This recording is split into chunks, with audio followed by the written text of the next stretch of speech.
నేను ఇష్టపడుతున్నాను. చదువుకున్నాము. యోహాను సువార్త 15వ అధ్యాయం 1వ వచనాన్ని చదువుకున్నాము. యోహాను సువార్త నేను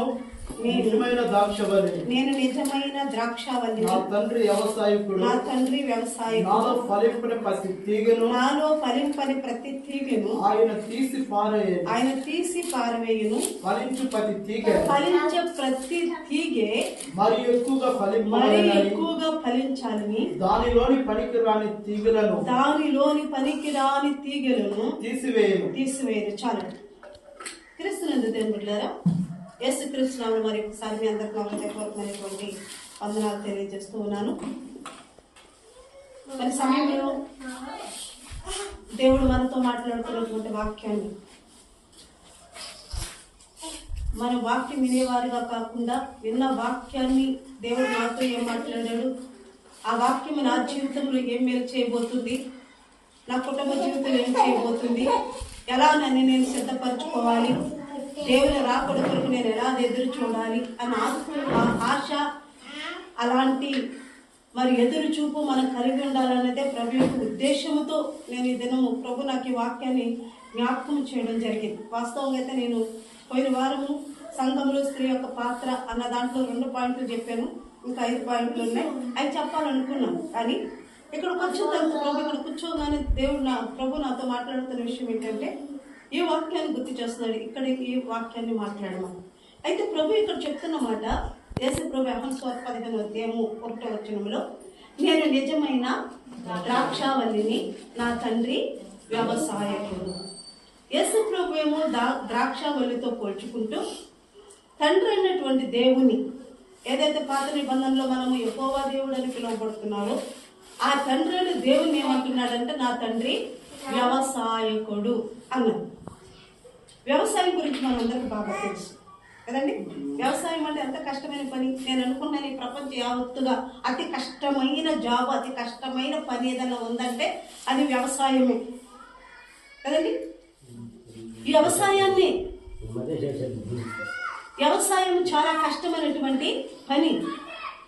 రైతు యొక్క కష్టం ఎంత ఉంటుందో, ఒక వ్యవసాయం చేయాలంటే రైతు మొట్టమొదటిగా స్థలాన్ని ఎంపిక చేసుకోవాలి, ఆ స్థలాన్ని బాగు చేయాలి, ఆ స్థలాన్ని బాగా దున్నాలి, దాన్ని సదును చేయాలి, తర్వాత విత్తనం వేయాలి, తర్వాత దానికి కలుపులు చాలా రకాల పనులు ఉన్నాయి. మనం వ్యవసాయం చేస్తే అది పొలాలు ఉన్నాయి. రైతు అనగానే మనం చాలా అబ్బాలు గొప్పవారు అనుకుంటాం, కానీ పడిన కష్టాన్ని మనం ఇప్పుడు కూడా అర్థం చేసుకోలేము. చాలా ఇలా అర్థం చేసుకోక చాలా మంది ఏం చేస్తున్నారంటే అన్నము వండుకొని కొంచెం తిని కొంచెం ఏం చేస్తున్నారు, పడేసేస్తా ఉన్నారు. అది ఎలా వచ్చిందో వారికి తెలియదు. దాన్ని రైతు పండించడానికి ఆయన పడుతున్నటువంటి ప్రయాసం ఏంటో కూడా వారికి తెలియదు. వండుకుని మేము కొనుక్కున్నాం కదా అనుకుని వండుకుని కొంచెం తిని కొంచెం పడేస్తున్నారే తప్ప దాన్ని జాగ్రత్తగా వాళ్ళు ఏమీ చేసుకోలేకపోతున్నారు. అయితే లేఖనాలు కాకుండా లోకయుక్తి ఏంటంటే అన్నము పరబ్రహ్మ స్వరూపం. అంటే అన్నము దేవుడు అని దేవుడు చెప్పలేదు. అన్నము నీ కొరకు ఇవ్వబడినటువంటి ఆశీర్వాదాల్లో ఒకటి. నువ్వు తినడానికి, శరీర బలాన్ని తెచ్చుకోవడానికి ఒక బలమైనటువంటి ఫుడ్గా కూడా మనకు అన్నాన్ని దేవుడు అనుగ్రహించాడు. అన్నం అంటే అన్నమే కాదు, ఇతర దేశాలలో గోధుమలు పండించుకుంటున్నారు, ఇంకా చాలా మరి గింజలు పండించుకునే వాళ్ళు చక్కగా తింటూ ఉన్నారు. దాన్ని పండించడానికి రైతు పడుతున్న కష్టాలు మరి జ్ఞాపకం చేసుకునే ముందు రైతు యొక్క మరి కష్టాన్ని మీకు జ్ఞాపకం చేస్తున్నారు వాక్యంలోకి వెళ్ళే ముందు. మరి రైతులు చాలా మంది చనిపోతున్నారు కదండి. ఎందుకంటే పెట్టుబడి పెట్టిన దానికి వారు ఏదైతే పెట్టుబడి పెట్టారో అంతే దిగుబడిని వారు తీసుకోలేకపోతున్నారు. నష్టమే వారికి కలుగుతుంది. అనేక మంది సూసైడ్ చేసి చనిపోతున్నారు. దానికి ఫలితం రాక, వారి కష్టానికి తగిన ప్రతిఫలం రాక రైతులు ఏమైపోతున్నారంటే చనిపోతూ ఉన్నారు. ఇదే అన్నం లేక చాలా మధ్య మనకి భూమధ్య రేకుండా అక్కడ మధ్య రేఖ దగ్గర చాలా మంది ఆహారం లేక చనిపోతూ ఉన్నారు. కానీ దేవుడు మనల్ని ప్రేమించి మంచి ఆహారం పుష్టిగా తిని 3 పూట్ల 4 పూటలు కూడా తినేవారు ఉన్నారు. దొరికితే చాలు అన్నం తింటానే ఉండేవారు కొంతమంది ఉన్నారు. ఇలాంటి పరిస్థితులు తినడం తప్పని నేను అంటలేదు. కానీ దేవుడు వ్యవసాయకుడితో పోల్చుకుని, అంటే వ్యవసాయకుని యొక్క కష్టాన్ని మనం జ్ఞాపకం చేస్తూ నేను ప్రభుని మీకు ఈ దినాన్ని జ్ఞాపకం చేస్తున్నాను. యేసు ప్రభు అంటున్నాడు, నా తండ్రి వ్యవసాయకుడు. దేవుడు ఎలాంటి వాడు అంటండి? ఎలాంటి వాడు అంటే అందరూ మాట్లాడాలి. దేవుడు ఎలాంటి వాడు అంటండి? ఆయన వ్యవసాయకుడు. అంటే వ్యవసాయకుడు అంటే వ్యవసాయకుని యొక్క కష్టాన్ని మీకు ఇప్పుడు దాకా చెప్పేది. వ్యవసాయకుడు ఏం కోరుకుంటాడు? పంట పండించి దాని ప్రతిఫలాన్ని కోరుకుంటాడు, అంతే కదండి. మనం పంట పండించి అది దిగుబడి రావట్లేదని వదిలేయం కదా. ఎంత వచ్చినా సరే దాన్ని ఖచ్చితంగా మనం కోస్తాం, నూరుస్తాం, ఇంటికి తెచ్చుకోవడానికి ఇష్టపడుతుంటాం. ఇప్పుడు తండ్రి అయిన దేవుడు ఆయన వ్యవసాయకుడు అంటున్నాడు. యేసు ప్రభు ఎవరంటండి? నిజమైన ద్రాక్షావల్లి. అంటే తండ్రి అయిన దేవుని పొలములో యేసు ప్రభు ఎవరు? నిజమైన ద్రాక్షావల్లి. నిజమైన ద్రాక్షావల్లి అంటే నిజమైనవి కూడా ఉన్నాయి, అంతే కదండి. నిజమైనది, సత్యమైనది అని మనం చెబుతున్నప్పుడు అసత్యమైనవి ఉన్నాయని అర్థం. రెండవది నిజమైనది అంటే అబద్ధమైనది కూడా ఉందని అర్థం. ఇప్పుడు లేఖనం చెప్తుంది నిజమైన ద్రాక్షావల్లిని. ఎవరి తోటలో, ఎవరి పొలములో అంటే నా తండ్రి దేవుని వ్యవసాయకుడైనటువంటి నా తండ్రి పొలంలో నేను ఎవరిని? నిజమైన ద్రాక్షావల్లిని అని ప్రభు చెప్తున్నారు. ఇంకా ఆయన చెబుతూ కింద భాగాల్లో చదువుకుంటూ వస్తే యేసు ప్రభు నిజమైన ద్రాక్షావల్లి. ద్రాక్షాలు శ్రేష్టమైనవి, బలమైనవి, మనకి శక్తివంతం కలిగించే మరి ఒక ఫ్రూట్, అది పండులు. ప్రభు దాన్ని అందుకనే గింజల్లో గోధుమ గింజ నింపక చేసుకున్నాడు. రెండవదిగా పండ్లలో మనం జ్ఞాపకం చేసుకుంటే ద్రాక్ష పండుని దేవుని జ్ఞాపకం చేసి మనం చెప్తూ ఉన్నాడు. ఎందుకంటే ద్రాక్ష, నిజమైన ద్రాక్షలో ఉన్న శ్రేష్టత, దాని గురించి ప్రభు అంటున్నాడు నేను నిజమైన ద్రాక్షవల్లిని. మనం ఆదివారం బల్లారాధన తీసుకునేటప్పుడు యేసు రక్తానికి సాదృశ్యంగా ఏం తీసుకుంటున్నాం? ద్రాక్ష రసాన్నే తీసుకుంటూ వస్తున్నాం. అయితే ప్రభు ఏమంటున్నాడంటే నేను నిజమైన ద్రాక్షావల్లిని అంటూ ఉన్నాడు. వ్యవసాయకుడైతే ఎలా అయితే కష్టపడి తన పొలములో పొలాన్ని సేద్యపరిచి ఆ సేద్యపరిచినటువంటి స్థలములోనికి, అమ్మ మీరు ఎవరు వస్తుంది ముందు కూర్చోవాలి, ముందుకు రండి.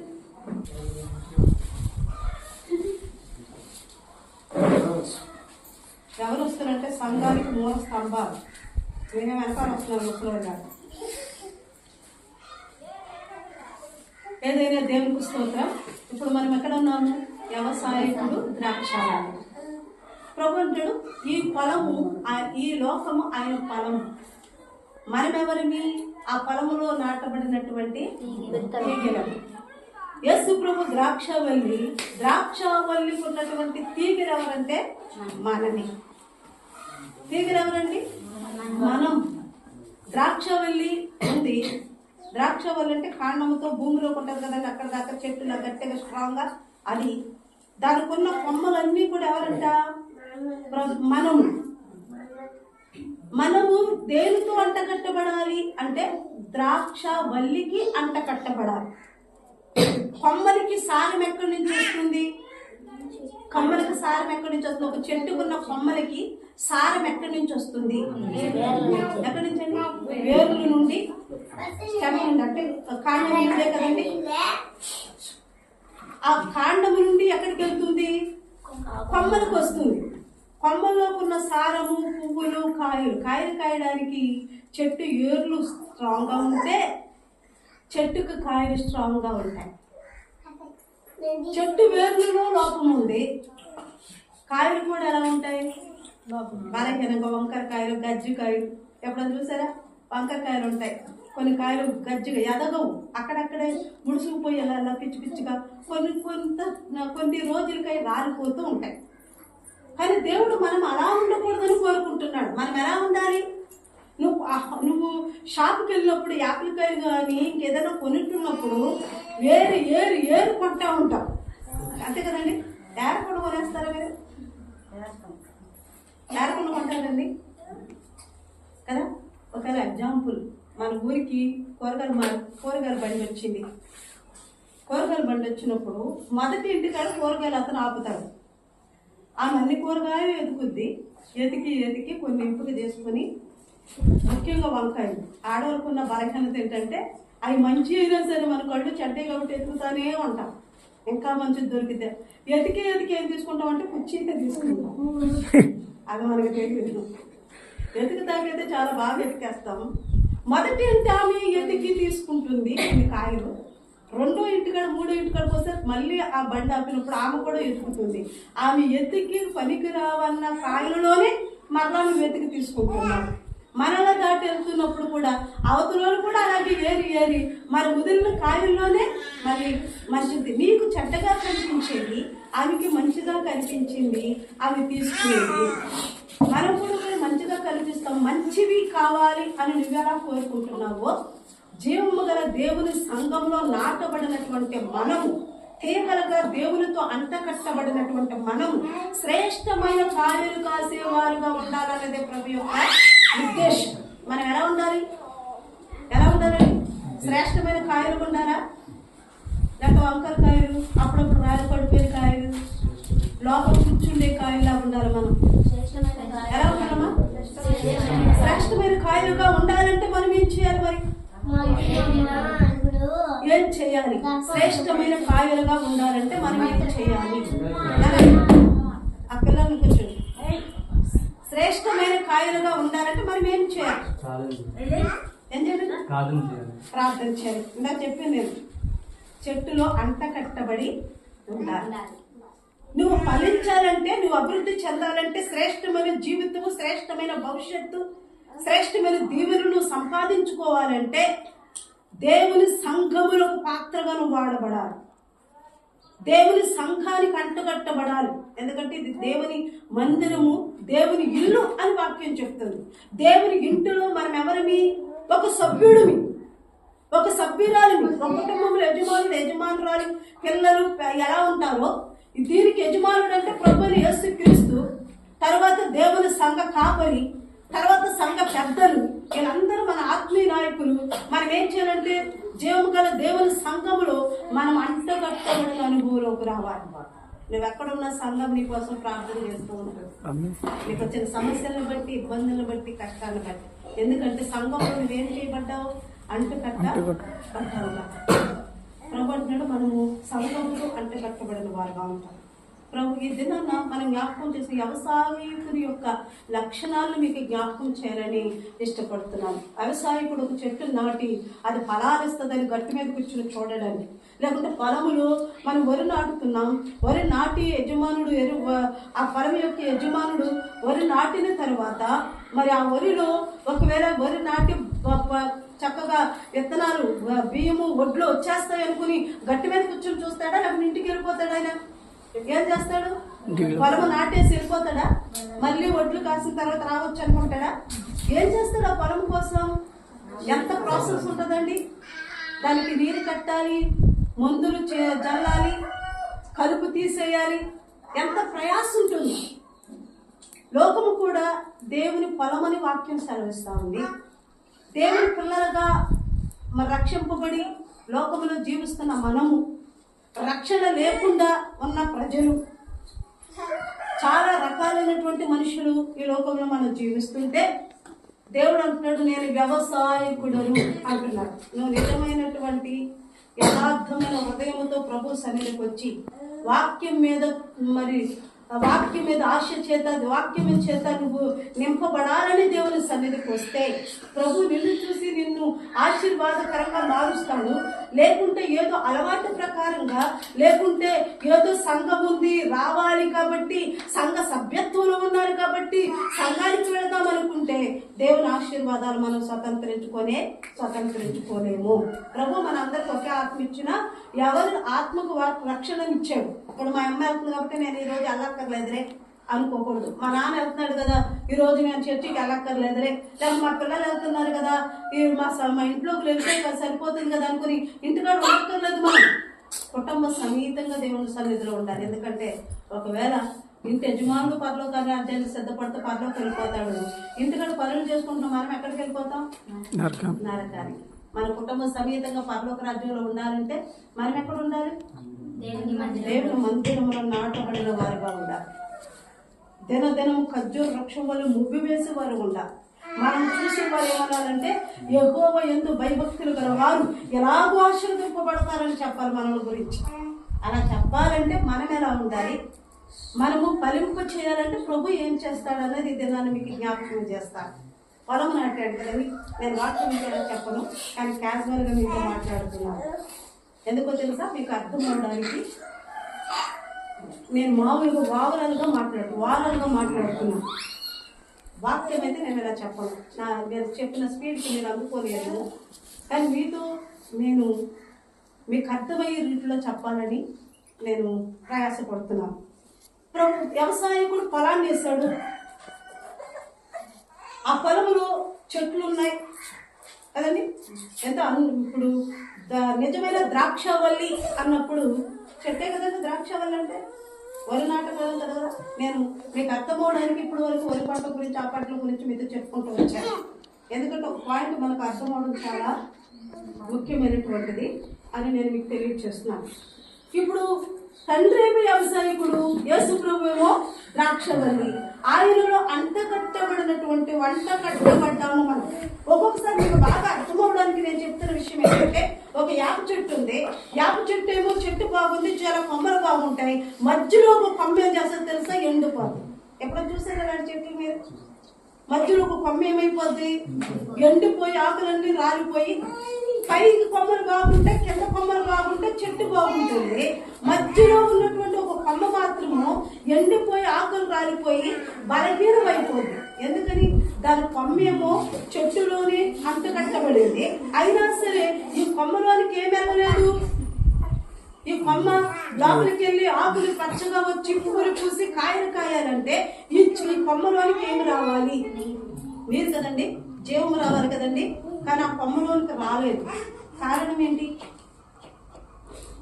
అన్ని కొమ్మలకి జీవం వెళ్తుంది, అన్ని కొమ్మలకి వాటర్ వెళ్తుంది, అన్ని కొమ్మలకి కావలసినటువంటి శక్తి స్టామ్ ఇస్తుంది, కింద నుండి పైకి ఇస్తుంది, ఏరుల నుంచి బలం వెళ్తుంది. కానీ ఆ కొమ్మకి వెళ్ళలేదు, అందుకని అది చనిపోయింది. అందుకే అది ఎండిపోయింది.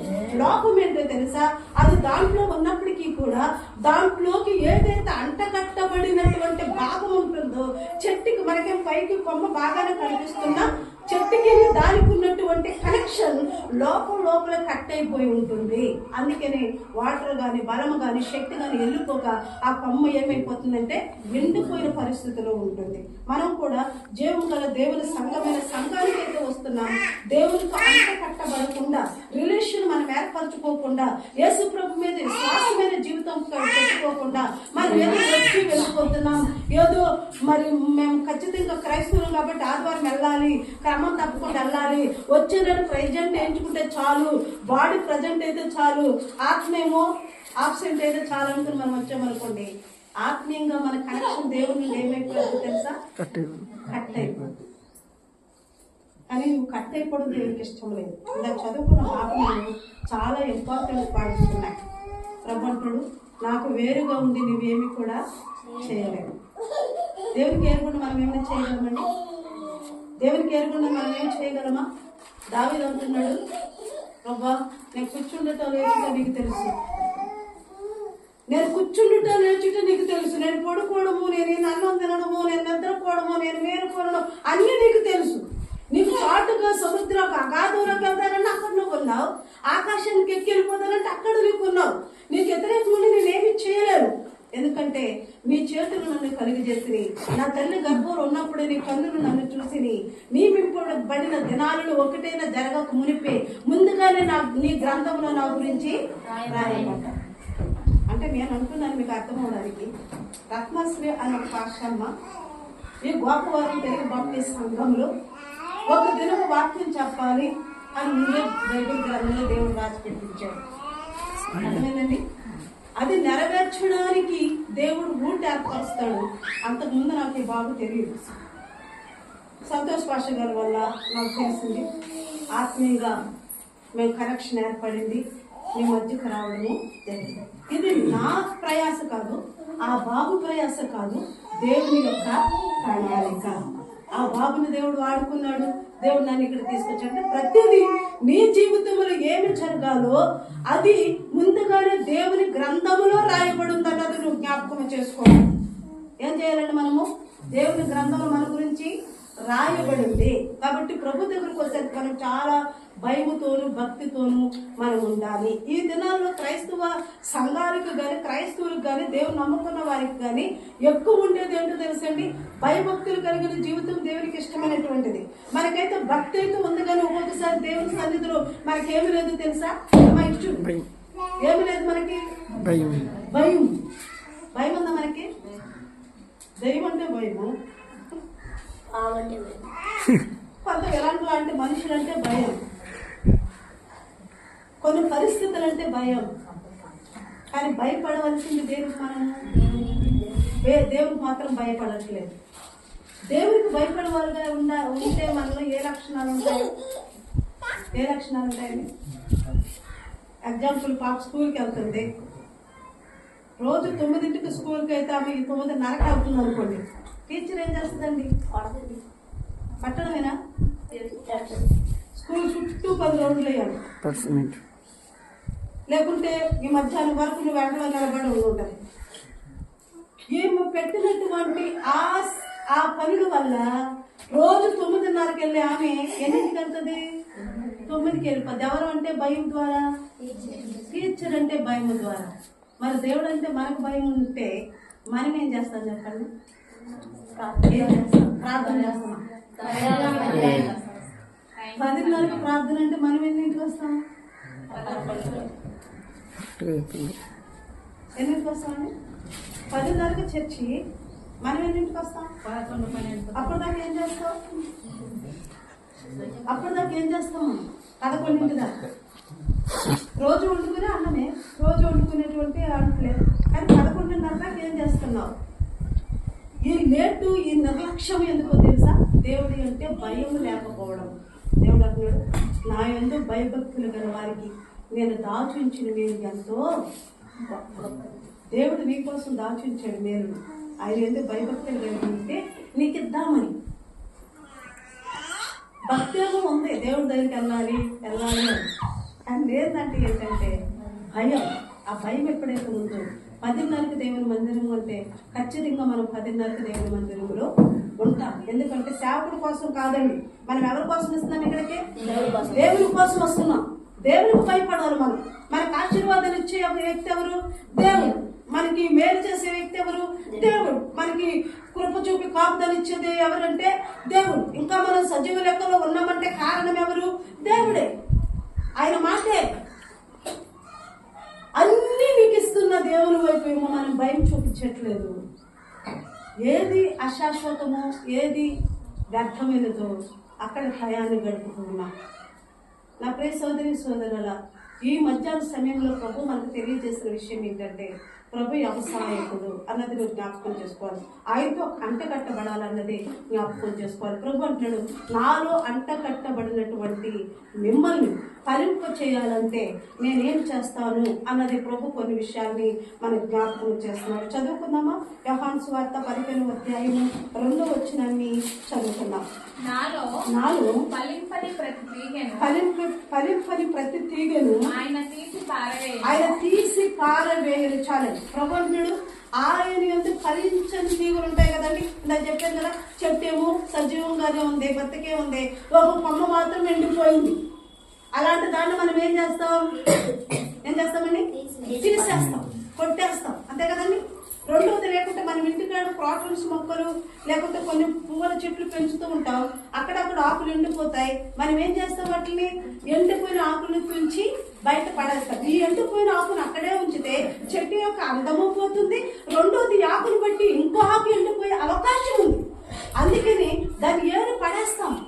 అందుకే ప్రభు అంటున్నాడు, ఇదిగో నాలో అంటకట్టబడినటువంటి నీవు ఫలించకపోతే నేనేం చేస్తానో తెలుసా? నిన్ను తీసి పారవేస్తాను. తీసి పడేస్తానంటే ఇలాగ చెట్టు కొమ్మని ఇలా చేయం కదండి. దాన్ని ఏం చేయాలి? మనం కట్ చేయాలి. ఏం చేయాలి? దాన్ని మనం కత్తిరించాలి. నువ్వు దేవుని సన్నిధిలో నాటబడిన తర్వాత, అంటకట్టబడిన తర్వాత ఫలించకపోతే దేవుడు ఏం చేస్తాడో తెలుసా? కత్తిరిస్తాడు మనల్ని. కత్తిరిస్తున్నప్పుడు మనకి ఏం కలుగుతావు చెప్పండి? ఏం కలుగుతామండి?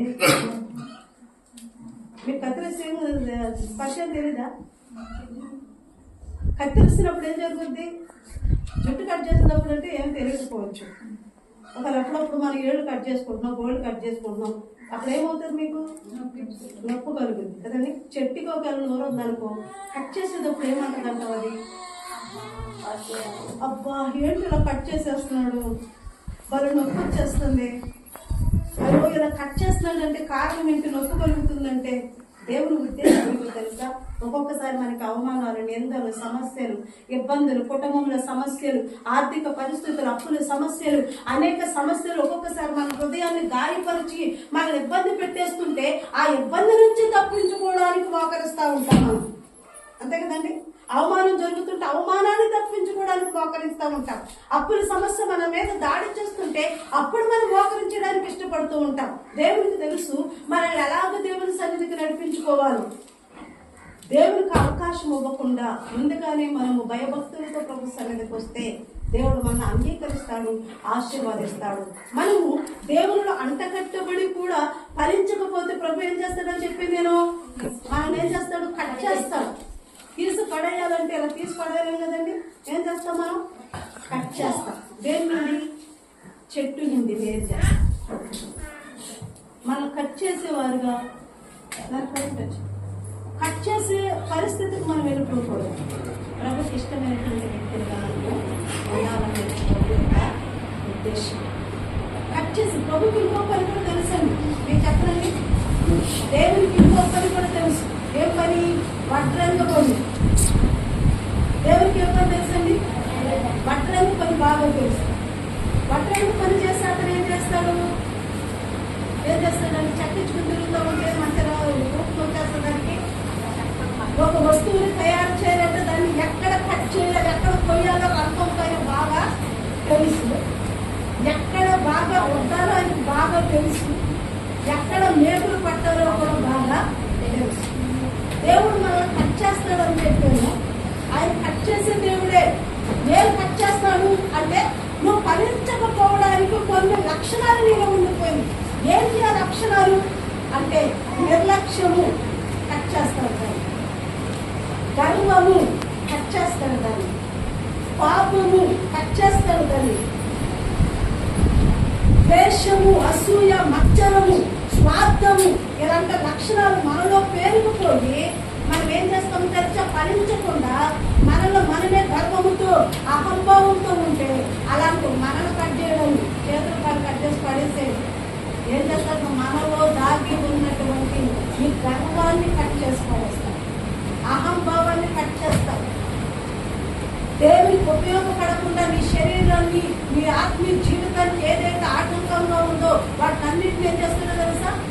కట్ చేస్తూ ఉంటాడు. ఎందుకంటే నువ్వు ఎలా ఉండాలని ప్రభు కోరుకుంటాడంటే తగ్గింపు జీవితం కలిగిన వ్యక్తిగా ఉండాలన్నదే ప్రభు యొక్క ఉద్దేశం. మనకంటే ఏముంటాయి? కొంచెం పాటలకు బాగా పాడేమనుకోండి, ఆటోమేటిక్గా మనకి ఏముంటుంది చెప్పండి?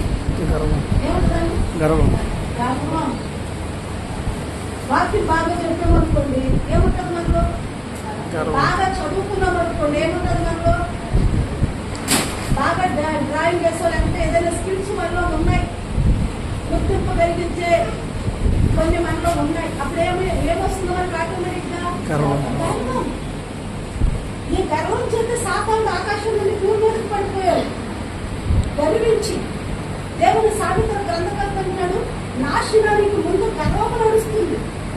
ఈ గర్వం అన్నది మన జీవితంలో దేవునికి చాలా దూరం చేసేస్తూ ఉంటుంది. మనకి ఎల్లొచ్చిలే నిర్లక్ష్యం. ఈ గర్వమే సమస్త పాపానికి ఒక కేంద్రం. ఈ గర్వమే తగ్గింపు లేని జీవితమే. చేయొచ్చు దేవుని సన్నిధికి అంతక మనం నిర్లక్ష్యంగా ఉన్నాము. మనకి కష్టం కలిగిన, ఆపద కలిగిన ప్రభు కూడా నేను చేయొచ్చులే అని మనకు ఒక నిర్లక్ష్యం చూపడం కొన్ని మన జీవితాలు ఎలా ఉంటాయి? మరి దేవుని సన్నిధిలో దేవుడు అంటే మనకు చాలా అవసరం ఉన్నాయి. అయినా మనకు దేవుని దగ్గర నిర్లక్ష్యంగానే ఉంటాం. ఆయన సన్నిధికి రావు. అది దేవుడికి మన అవసరం లేదు. ఆయన తన పరిస్థితితో మనతో ఉండాలని ఆయన ఇష్టపడుతున్నాడు. దేవునితో మనకు అంటు కట్టబడి ఫలించకపోతే, ఎలాంటి గర్వము అహంభావంతో మనం ఉంటుంటే నువ్వు ఫలించకపోవడానికి కారణం ఏంటో ఆ కారణాన్ని కట్ చేస్తారు. అర్థమైందండి? మనం ఫలించడానికి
మొట్టమొదటి అంశం ఏంటంటే ఆయన కట్ చేస్తాడు.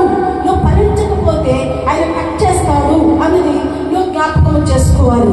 ఒకవేళ ఎప్పుడైనా నీకు సమస్య వచ్చింది, నీకు వెంటనే గుర్తుకు రావాల్సిన విషయం ఏంటో తెలుసా? దేవునికి నేను ఎక్కడైనా వ్యతిరేకంగా జీవిస్తున్నానేమో, దేవుని సన్నిధిని నిర్లక్ష్యం చేస్తున్నానేమో, పాటలు పాడే విషయంలో ఎనుకున్నానేమో, వాక్యము చదివే విషయంలో ఎనుకున్నానేమో, ఉపవాసం ఉండే విషయంలో వెనకాలే ఉన్నానేమో, అన్ని విషయాల్లో కూడా దేవునికి సంబంధించి వెనకాలే ఉన్నాను, లోక సంబంధమైన విషయాలకేమో ముందున్నాను. అందుకే ఫలింపు జీవితం మనకు కనిపించట్లేదు. ఆశీర్వాదకరమైన జీవితాన్ని మనము అనుభవించలేకపోవడానికి కారణం మనము అంటుకట్టబడి ఉన్నప్పటికీ కూడా ఫలింపలేనటువంటి తీగలలాగా మనము ఉండిపోతూ ఉన్నాము. మనం ఫలించాలంటే ప్రబంధుడు, నువ్వు నొప్పితో బాధపడినా పర్వాలేదు, నేను కట్ చేస్తాను. నేను చాలా క్రాటన్ చెట్లు చూడండి, గార్డెన్కి వెళ్ళినప్పుడు చక్కగా డిజైన్ చేయబడి ఉంటాయి కదండి. డిజైన్ చేసి రౌండ్గా కట్ చేసి పెడతారు. కట్ చేసేటప్పుడు ముందున్న చెట్టును చూసిన తర్వాత అది బోడిగా మనకి అనిపించిన అది ఒక షేప్కి వచ్చేసరికి చాలా అందంగా మనకి కనిపిస్తూ ఉంటుంది. దేవుడు మనం కట్ చేయడానికి కారణం ఏంటంటే మనం అందమైన వారిగా కనిపించాలి. అందమైన అంటే ఈ శరీరానికి అందమని కాదండి. ఒకవేళ ఒకరి కొంత కట్ చేస్తే బాగుంది, నా చెవులు ఒకరి కొంత కట్ చేస్తే బాగుంది, ఈ కట్టింగ్ గురించి దేవుడు మాట్లాడట్లేదు. ఆత్మీయంగా నీవు ఏ విషయాల్లో అయితే గర్వపడుతున్నావో, అహంభావం చూపిస్తున్నావో, స్వార్థాన్ని చూపిస్తున్నావో, ఆ విషయాల్లో ప్రభు అంటున్నాడు, నేను కట్ చేస్తాను. నేను ఇవన్నిటిని కట్ చేసి నిన్ను తగ్గింపు స్వభావం కలిగినటువంటి వ్యక్తిగా చేయాలన్నదే ప్రభు యొక్క ఉద్దేశం. ప్రభు అంటాడు కదా, ఇదిగో నా చేతుల కింద దీన మనస్కులై ఉండాలి. మీరు ఎక్కడ ఉండాలి? మనము పేతురు రాసినటువంటి మొదటి పత్రిక 5వ అధ్యాయంలో పేతురు చెప్తున్నాడు, చదవక్కర్లేదండి. అక్కడ అంటున్న మాట పేతురు, ఇదిగో మీరు దీన మనసు కలిగి దేవుని చేతి కింద తగ్గించుకుని ఉంటే తగిన సమయంలో ప్రభు మిమ్మల్ని ఏం చేస్తాడో తెలుసా? హెచ్చిస్తూ ఉంటాడు. ఏం చేస్తాడండి? దయవుంచి మీ అందరు నా వైపు చూడాలండి. చాలా మంది కళ్ళు మూసుకొని కింద చూస్తున్నారు. అమ్మ ఇటు చూడండి, నా వైపు చూడండి. దేవుడు మళ్ళీ ఏం చేస్తున్నాడు? కట్ చేస్తాడు. అయినా కట్ చేసిన కొన్నిసార్లు మనం ఏం చేస్తామో తెలుసండి, ఎక్కడ తగ్గేదేలే అన్నట్టు ఉంటాం. అప్పుడే ప్రభు వడ్రంగు వాళ్ళని పని చేస్తూ ఉంటాడు. ఎక్కడ వంపం పెట్టుకోయాలో అక్కడ వంపం పెట్టుకొస్తూ ఉంటాడు. ఎక్కడ మేకి దించాలో అక్కడ మేకి దించుతూ ఉంటాడు. ఎక్కడ సదులు చేయాలో అక్కడ సదులు చేస్తూ ఉంటాడు. అప్పుడు కూడా మనకు నొప్పి కలుగుతూ ఉంటుంది. ప్రభు ఎందుకు ప్రభు నాకు ఈ సమస్య, ఎందుకు ప్రభు నాకు ఈ ఇబ్బంది, ఎందుకు ప్రభు ఈ అవమానాలు, ఎందుకు ప్రభు ఈ పేదరికము, ఎందుకు ప్రభు నేను ఎక్కడికి వెళ్ళి చూసినా వ్యతిరేకత నాకు కనిపిస్తుంది అని మనం ప్రభు సన్నిధిలో ప్రార్థన చేస్తే ప్రభు అంటాడు, లేదు నువ్వు నాకు సమీపంగా ఉన్నావు. నేను ప్రేమించిన వారిని సదులు చేస్తూ ఉంటాను, ప్రేమించిన వారిని కట్ చేస్తూ ఉంటాను, ప్రేమించిన వారిని ఒక డిజైన్, ఒక అందమైన రూపం వారికి రావడానికి వారిని కత్తిరిస్తూ ఉంటాను అని ప్రభు చెప్తారండి. దేవుడు నిన్ను ఫలింపు కోరుకుంటాడు కాబట్టి ఒక్కొక్కసారి నేను ఇబ్బందులు కొనుగోలో నుండి నడిపించడానికి ఇష్టపడుతూ ఉంటాడు. సమస్య వచ్చింది కదా అని ప్రభు మనం విడిచిపెట్టేశాడని కాదండి. ప్రభు అంటాడు, దావీదు అంటున్నాడు, ఈ శ్రమలు ప్రభుకి నన్ను ఏం చేస్తున్నాయి? దగ్గర చేస్తున్నాయి. శ్రమల్లో నేను కృంగిపోకుండా యెహోవాకు మొరపెడుతున్నాను. ఆయన నా ప్రార్థన ఆలకించడానికి ఏం చేస్తున్నాడు? ఉత్తరమిస్తున్నాడు. ఎప్పుడు నువ్వు కష్టంలో ఉన్నప్పుడు చేసే ప్రార్థన వేరే, సంతోషంలో చేసే ప్రార్థన వేరే. సంతోషంలో చేసే ప్రార్థన ఎక్కడి నుంచి వస్తుంది? కదంటే ప్రభా మరి ఇల్లు వస్తాను, చర్చికి కానీ ఇంటికి కానీ ఊరికి కానీ క్షేమంగా కాపుదలు కాయ అని చెప్పి వెళ్ళిపోతూ ఉంటాం. లేకపోతే రాత్రి నిద్రపోయేటప్పుడు బాగా మంచిగా తినేసి అప్పటిదాకా టీవీని చూసుకొని పడుకునేటప్పుడు కూడా ప్రార్థన ఉంటుంది. మనకి ఏమని ప్రార్థన ఉంటుంది? ప్రభా నిద్రపోతున్నాను, నా పడకల చుట్టూ నీ దూతని కంచిగా నాటే, నాకు ఏ శోధం రాకుండా మరి చక్కగా చూసుకో అని ప్రభుకి మన మాట జారీ చేసి శుభ్రంగా పడుకొని నిద్రపోతూ ఉంటాం. ప్రార్థన చేయం హృదయ అంతరంగంలోంచి కాదు. కానీ కష్టం వచ్చినప్పుడు, సమస్య వచ్చినప్పుడు ప్రభు దగ్గర మోకరించి ఎవ్వరూ కూడా ఆపలేనంతగా కన్నీరు వరదలై పారిపోతూ ఉంటుంది. భాష రాదు, మాటలు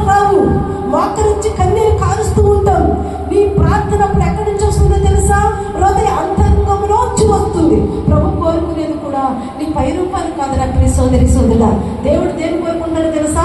నీ హృదయాన్ని కోరుకుంటున్నాడు.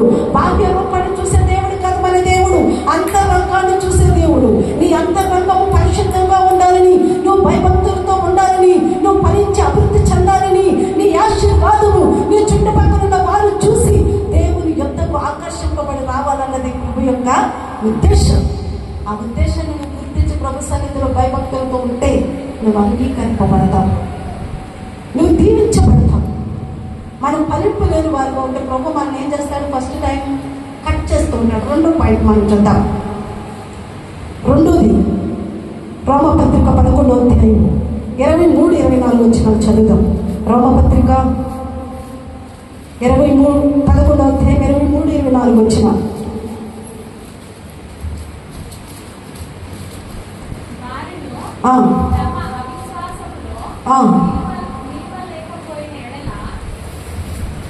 చదువు. అంటుకట్టబడు. చాలు. ఇక్కడ ప్రభు వాక్యం చెప్తుంది, మొట్టమొదటిగా మనల్ని దేవుడు ఏం చేస్తాడని చెప్పుకున్నాం మనము. వెనకాల నువ్వు చెప్పట్లేదండి. అర్థమవుతుంది కదా నా భాష? అర్థమవుతుందండి? అర్థమవుతుందన్నా స్పర్శలేనట్టున్నారు వాళ్ళు. నా మాట అర్థమవుతుందా? అర్థమవుతుంది కదండి. మొట్టమొదటి అంశం మనం ఏం చెప్పుకున్నాం? మనం ఫలించాలంటే ప్రభు మనలోంచి ఏం చేస్తాడని చెప్పుకున్నాం మనం.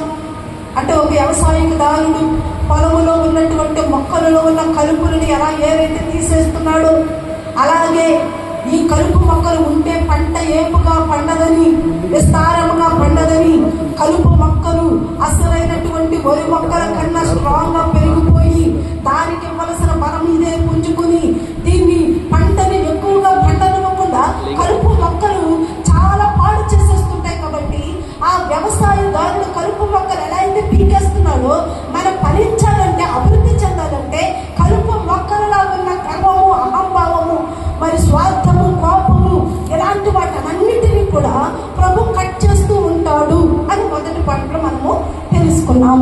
2వ విషయాన్ని, కట్ చేసిన నిన్ను ప్రభు విడిచిపెట్టాడు. ఏం చేస్తాడో తెలుసా?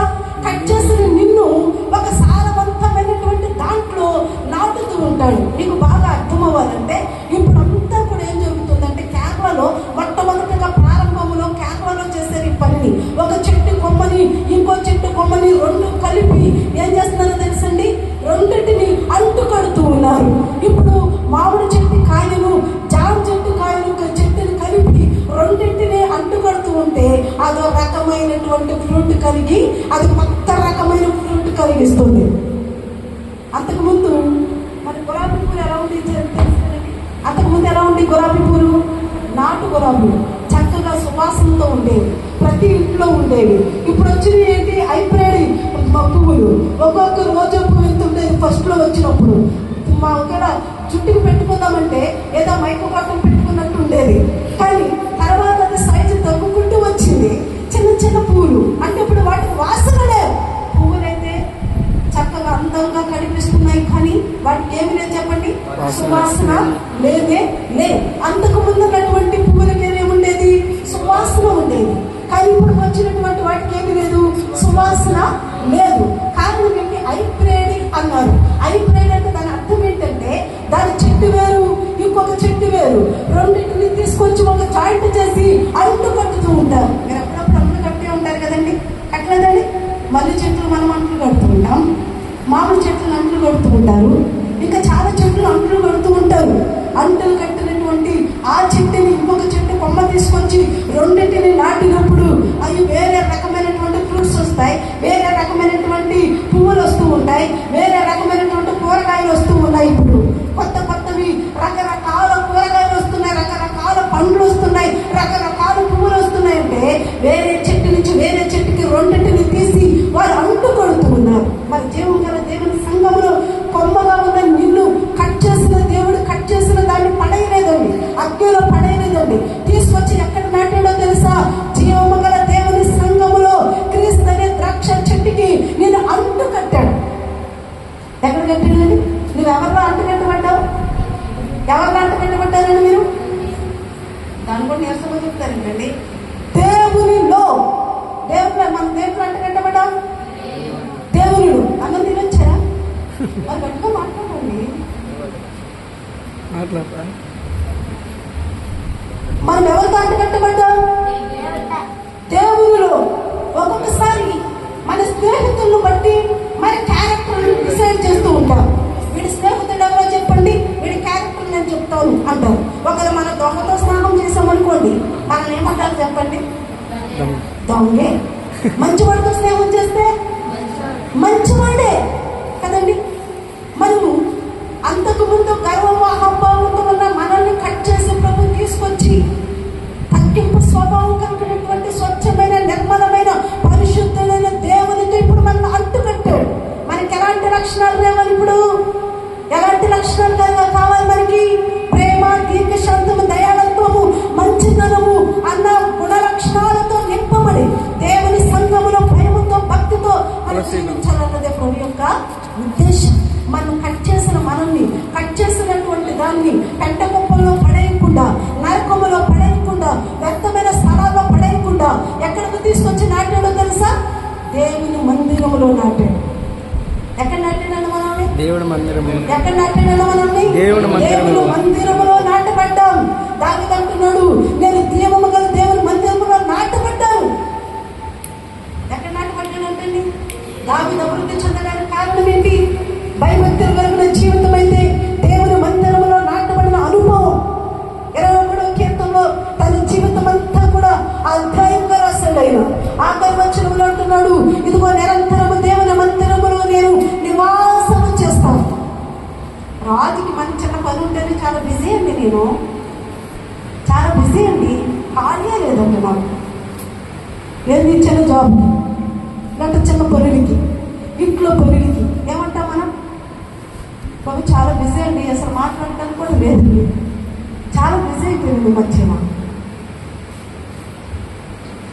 మరి దావీదు యోధా దేశాన్ని, ఇజ్రాయెల్ దేశాన్ని రెండు కలిపి ఐక్య రాజ్యంగా పరిపాలన చేసిన దావీదు ఎంత బిజీగా ఉండాలి? ఎంత బిజీగా ఉండాలండి? దినమునికి 7 మార్లు ప్రార్థన చేస్తున్నాడు దేవుని మందిరంలో. ప్రతినిత్యము ప్రభు సన్నిధిని స్తుతిస్తూ, ఘనపరుస్తూ, మహిమపరుస్తూ ఉన్నాడు. ఆఖరిగా అంటున్న మాట ఏంటంటే, నేను అనుదినం దేవుని మందిరములో ఏం చేస్తానంటండి? నిత్యము. ఎప్పుడంటండి? నిత్యము అంటే ఎల్లప్పుడు. నిత్యము అంటే ఎల్లప్పుడు కూడా ఎక్కడ ఉంటాడంటండి? దేవుని మందిరములో. దేవుని దావీదుకి ఏం పర్లేదా?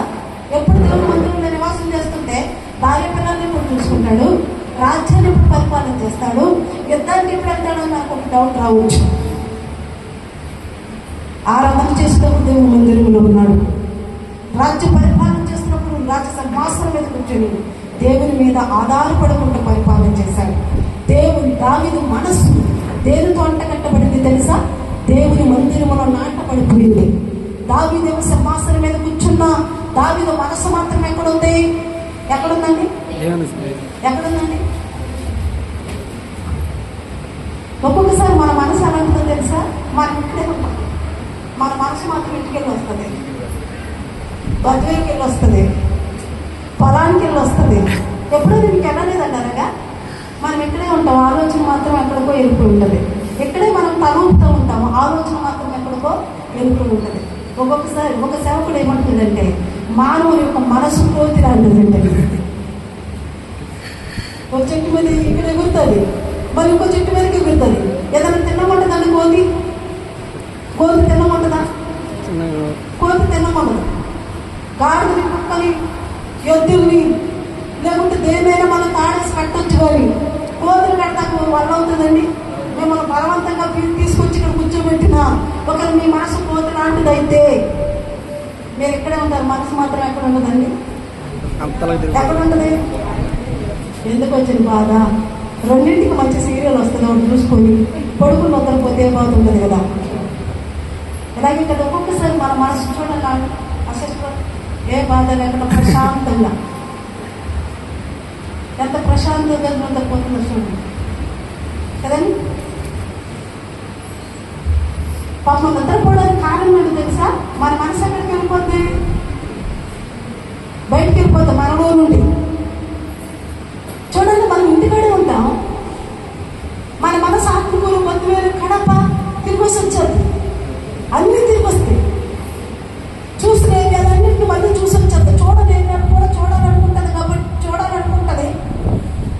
కానీ మనం ఎంతో ఒకసారి చూసిన తర్వాత మనం డిజైన్ చేసుకుంటుంది. మన మనసు కోతి లాంటిది. కానీ అందుకే ప్రభు దావీదు అంటాడు, దేవుడు అంటాడు యోహాను సువార్త 4:24 చదవక్కర్లేదండి.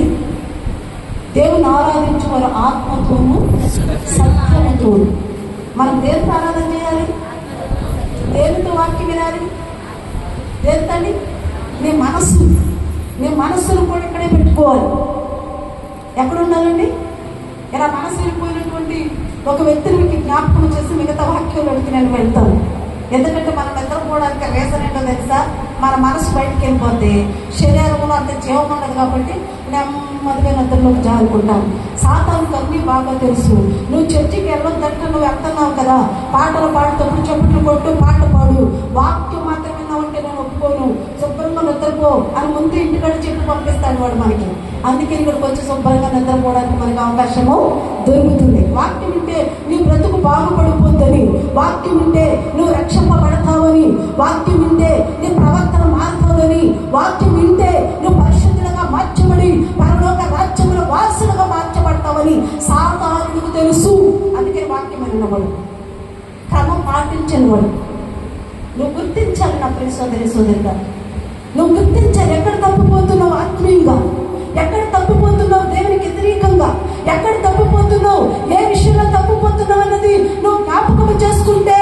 మనుషుల కోసం కాదు మరి మీ భక్తి చేసేది, దేవుని కోసం, మనుషుల కోసం కాదు మరి మీ భక్తి చేసేది, రక్షణ కోసం, మనుషుల కోసం కాదు ఈ భక్తి చేసేది, పరలోక రాజ్యముల వారసత్వం కోసం అని నువ్వు గుర్తించిన ధనాన్న మనుషుల వైపు చూడవు, పరిశుద్ధుడైన దేవుని వైపు చూస్తావు, భయముతో జీవించడానికి ఇష్టపడతావు. అందుకని కట్ చేసి నిన్ను దేవుడు ఏం చేస్తున్నాడో తెలుసా? తీసుకొచ్చి అంటు కట్టాడు. ఎక్కడ? దేవుని మందిరములో దేవునితో అంటు కట్టబడ్డావు. నువ్వు అంటు కట్టబడ్డావు. నేను అంటు కట్టాడు దేవుడు. శ్రేష్టమైన ఫలాలు ఫలించాలని, శ్రేష్టమైన జీవితం జీవించాలని, శ్రేష్టమైన మాటలు మాట్లాడాలని, శ్రేష్టమైన వాటినే నువ్వు పలకాలని, శ్రేష్టంగా నీ జీవితాన్ని ఇతరులు చూసినప్పుడు శ్రేష్ఠుడు అని నేను అనాలని. అంతేనండి. ఎవరేమనుకుంటా నాకు ఎందుకంటే నా బ్రతుకు నాది, నేను ఇలాగే మాట్లాడతా, ఇలాగే జీవిస్తా అంటే దేవుడు ఏమను? నీ పేరు ఎక్కడ ఉంటుంది తెలుసా? నరకములో మొదటి భాగంలో ఉంటుంది. ఎవరు నేను తీసుకెళ్ళచ్చు, నువ్వే నేను వెళ్ళిపోవచ్చు. కానీ ప్రభావితుడు నువ్వు నా కుమార్తెని నా కుమారుడిని, నీకోసం ప్రాణం పెట్టి నా రక్తంతో నిన్ను కొనుక్కున్నాను, నిన్ను కట్ చేసి మళ్ళా మందిరంలో నాటపడ్డాను. ఇంకా మీకు బాగా అర్థం అవ్వాలంటే, మామిడి చెట్టు మనం కక్కిసి వేసామండి, టెంక్ అక్కడ పడి ముడిసింది. దాన్ని ఏం చేస్తాం మనం? ఇది మా పొలమే కదా అని అక్కడే ఉంచేస్తావా? ఏం చేస్తావు? దాన్ని పెరిగి ఇంకొక మంచి భాగంలో దాన్ని నాటుతాం. అది అక్కడే మొలిసినప్పుడు అంత స్ట్రాంగ్ ఉండదు. ఎప్పుడైతే దాన్ని పెరిగి మళ్ళా నాటేమో అప్పుడు దానికి శక్తివంతం వస్తుంది, వేపుగా పెరుగుతుంది. అందుకని ప్రభు నిన్ను కట్ చేసి మళ్ళా నాటడానికి కారణం అర్థమైందండి. మొట్టమొదటిగా మళ్ళీ కట్ చేశాడు, తర్వాత మనల్ని ఏం చేశాడు? నాటాడు. ఎక్కడ నాటాడు మనల్ని? దేవుని మందిరంలో నాటాడు. శ్రేష్టమైన జీవితము, శ్రేష్టమైన ఫలాలు ఫలించే చెట్టులాగా నువ్వు ఉండాలనేది ప్రభు యొక్క ఉద్దేశం. అందుకని కట్ చేసి నిన్ను పడేయకుండా, చెత్త కుప్పలో వేయకుండా, అగ్నిలో వేయకుండా మళ్ళా తీసుకొచ్చి దేవుని సంఘములో, దేవుని మందిరములో క్రీస్తు అనే మరి నిజమైన ద్రాక్షలకి నిన్ను అంటు కట్టాడు. మరి మూడో విషయాన్ని మనం జ్ఞాపకం చేసుకుందాం. మూడో విషయం చదువుకున్నాం. మత్తయి సువార్త 15:13 చదువుకున్నాం. చదువుకుందామండి. మత్తయి సువార్త 15:13 ఆయన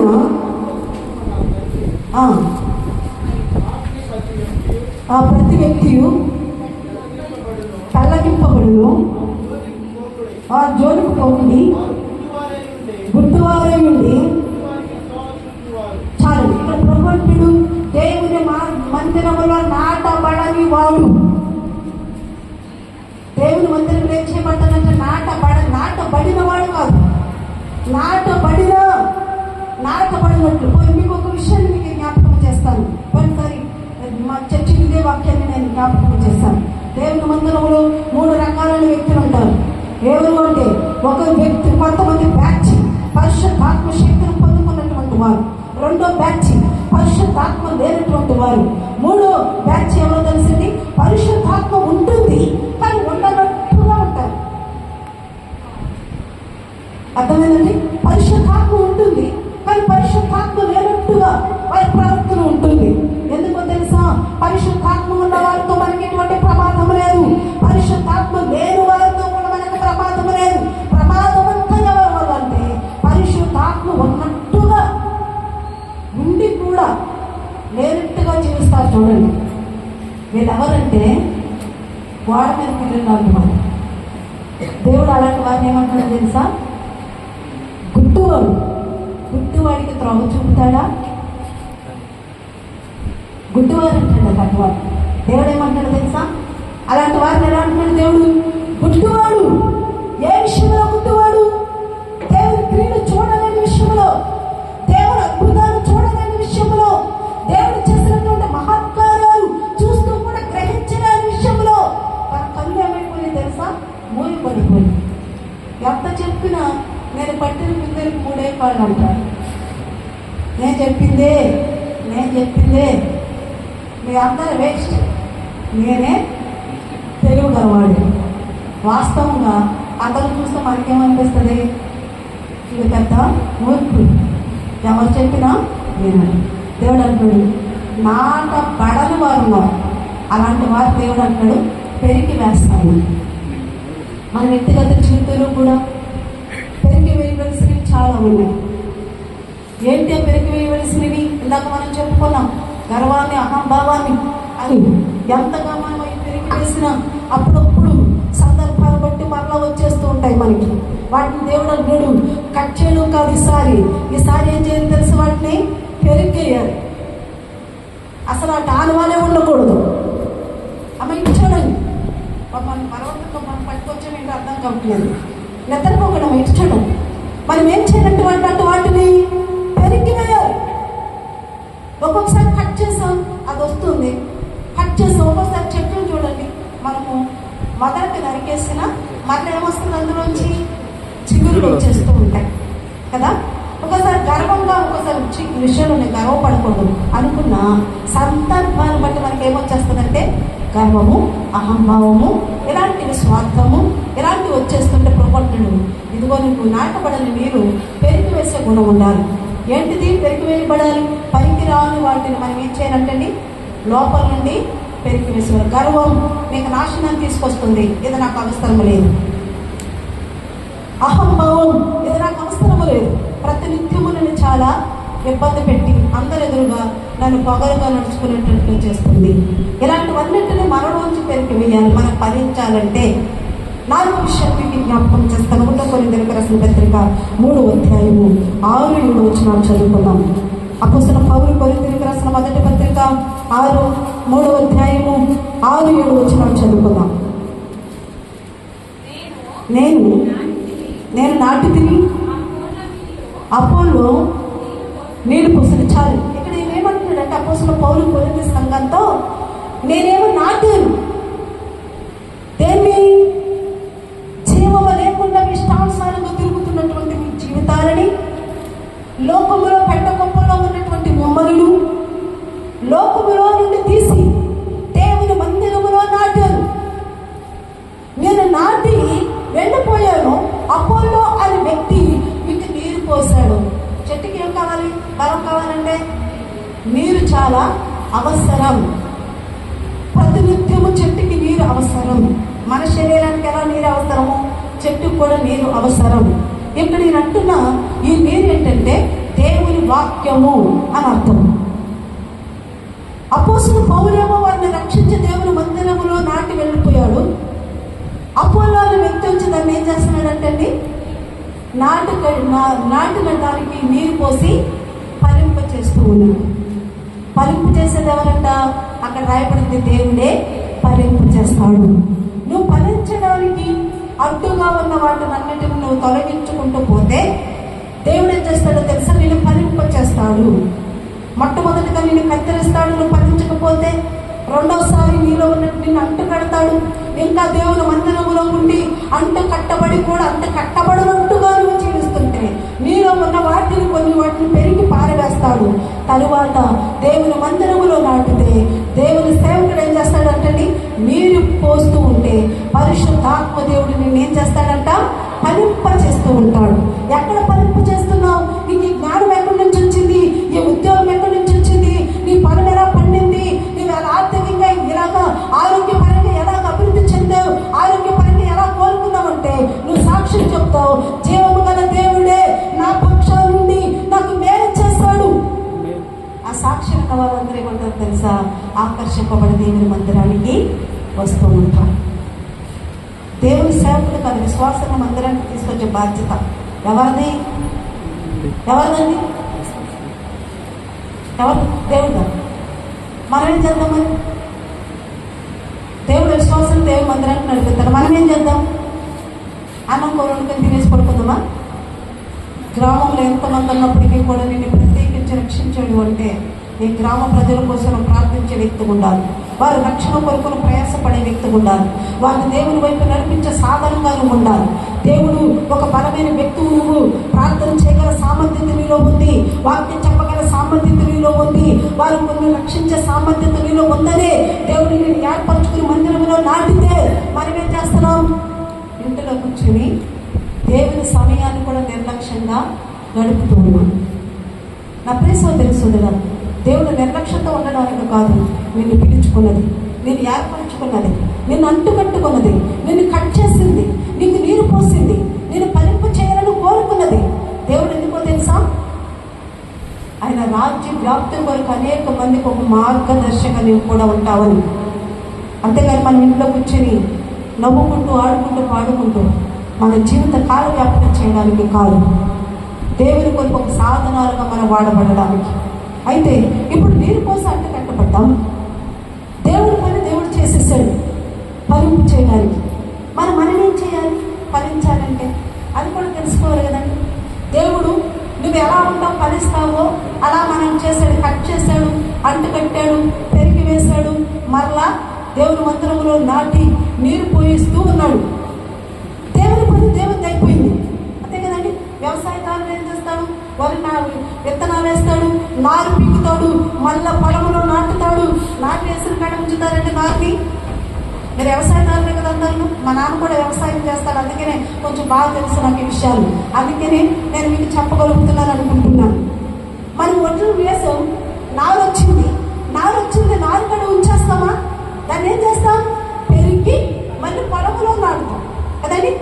దాన్ని నాటిన తర్వాత కలుపు వస్తే పీకేస్తాం, దానికి ఎరువేస్తాం, అంటే నేను మందులు కొడతాం. మందులు కొట్టిన తర్వాత దాని ఫలింపు కోసం ఎదురు చూస్తూ ఉంటాం. ఇప్పుడు అన్నీ అయిపోయిన తర్వాత మనం ఫలింపు కోసం ఎదురు చూస్తుంటే ఇప్పుడు చెట్లు చేయవలసిన బాధ్యత ఏంటి? ఏం చేయాలంటే చెట్లు, వరి చెట్లకు మనం ఎరువేసాం, అన్నీ వేసాం కదా. ఇప్పుడు చెట్లు ఏం చేయాలి? చక్కటి ఒడ్లను బయటికి తీసుకురావాలి. ఇప్పుడు మనం చెట్లులాగా దేవుని మందిరంలో నాటపడ్డాం. దేవుడు మనకు చేయవలసిన కలుపు మొక్కలు తీసేశాడు, కట్ చేశాడు, ఎరువేశాడు, నీళ్లు పోస్తున్నాడు. దానికి కావలసిన పంటకు కావలసినవన్నీ ప్రభు మనకు చేసేసాడు వ్యవసాయకుడుగా. మనమేం చేయాలి అన్నది మీకు అది కూడా జ్ఞాపకం చేసి నేను వాక్యాన్ని మిగిస్తాను. చదువుకుందామా? కీర్తన గ్రంథము 1వ అధ్యాయము 1వ వచనం నుండి 2వ వచనం చదువుకుందాం. యెహోవా, ఒక నిమిషం, 1వ వచనం నుండి. దుష్టుల ఆలోచన చొప్పున నడువక, పాపుల మార్గమును నిలవక, అపహాసకులు కూర్చుండు చోటును కూర్చుండక, యెహోవా ధర్మశాస్త్రమును ఆనందించుచు దివారాత్రము దానిని ధ్యానించువాడు ధన్యుడు.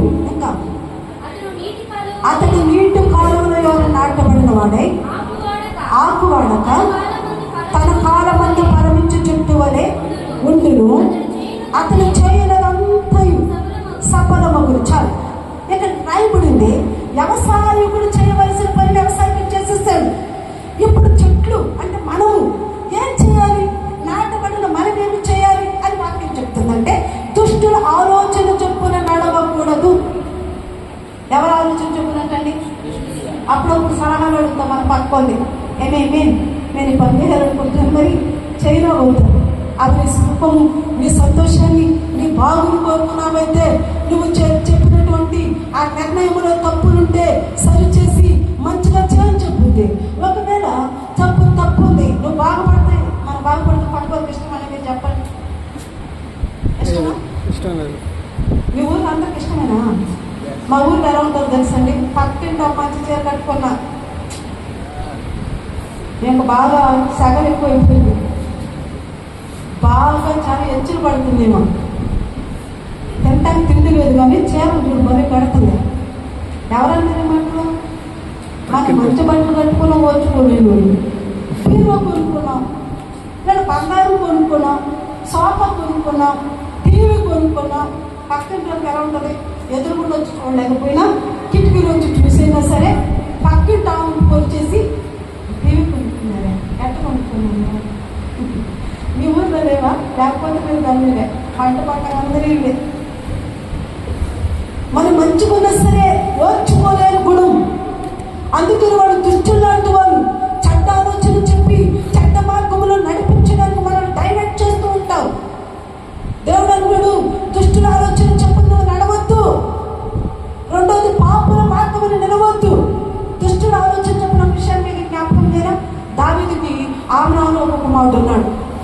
దావీదుకి ఇంకొక భార్య అయితే తామారుడు ఒక కుమార్తె పుట్టింది. ఈ ఆమ్నాను ఈ తామారు ఇద్దరు దావీదు పిల్లలే, భార్యలు వేరు. కానీ ఆమ్నాను తామారు చాలా అందమైనదని తన మనసు చెల్లెల మీదకు మళ్ళించాడు. చెడ్డగా ఆలోచన చేస్తున్నాడు.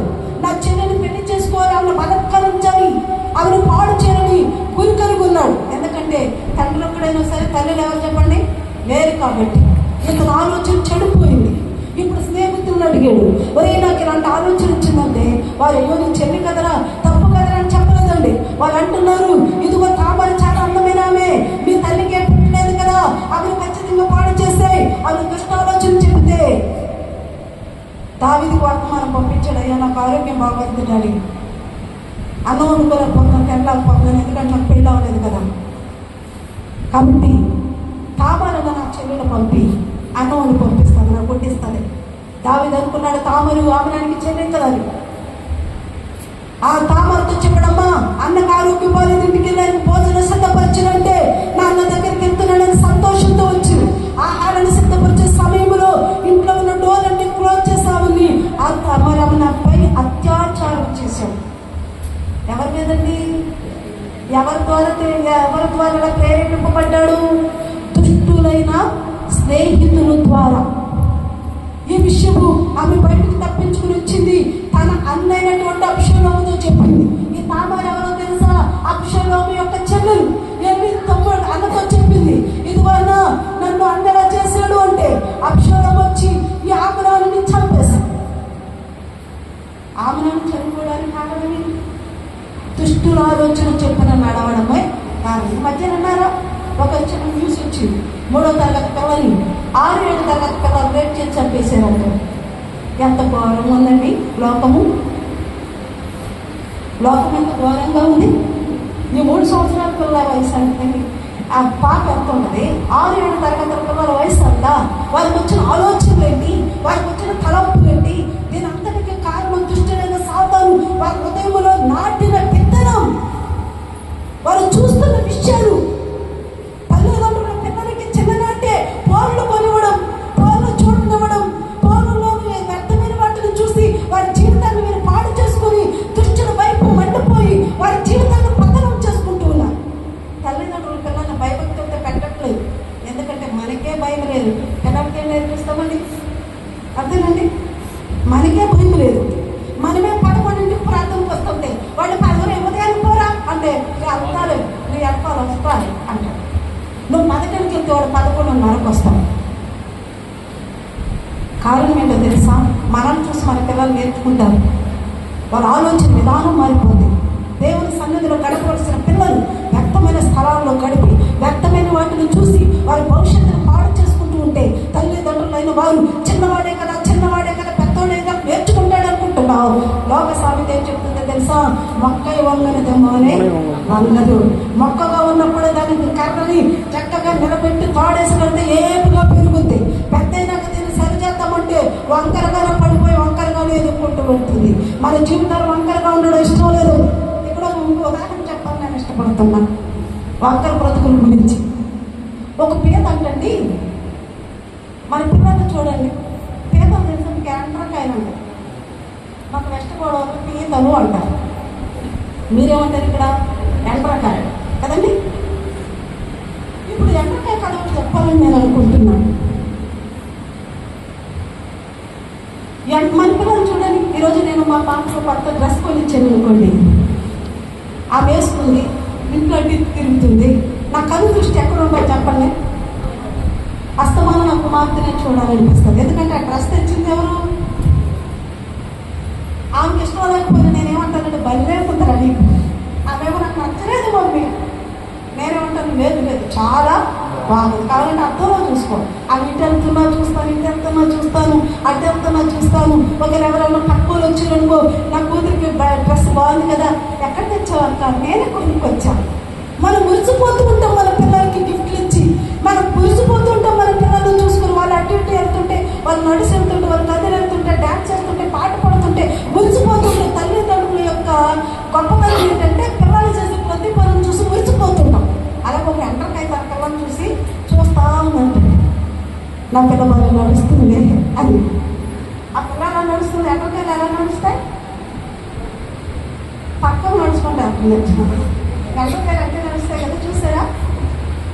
పేద కోపం వచ్చేస్తుంది ఎండ్రకాయకి, పెద్ద ఎండ్రకాయకి. ఎదురా తిరుగుడు మళ్ళీ తీసుకొచ్చి దారిలో పెడతా, మళ్ళీ అడిగి వెళ్ళిపోతున్నాడు. ఇది ఎంతనా? ఇతను కోపం వచ్చేస్తుంది. నువ్వేంటి వంకరగా విటార్థం విటానమంటుంటే నీకు ఇలా కదా ట్యూషన్ దగ్గర పెడతా, ట్యూషన్కి జాయిన్ చేసాడు. మనం అంటున్నాం కదా మూడు వాక్, ఆ వాక్, ఈ వాక్ అని. వాకులు బాగా వస్తాయని, నడకలు బాగా వస్తాయని, స్టైల్గా నడవాలని ట్రైనింగ్ ఇప్పించింది.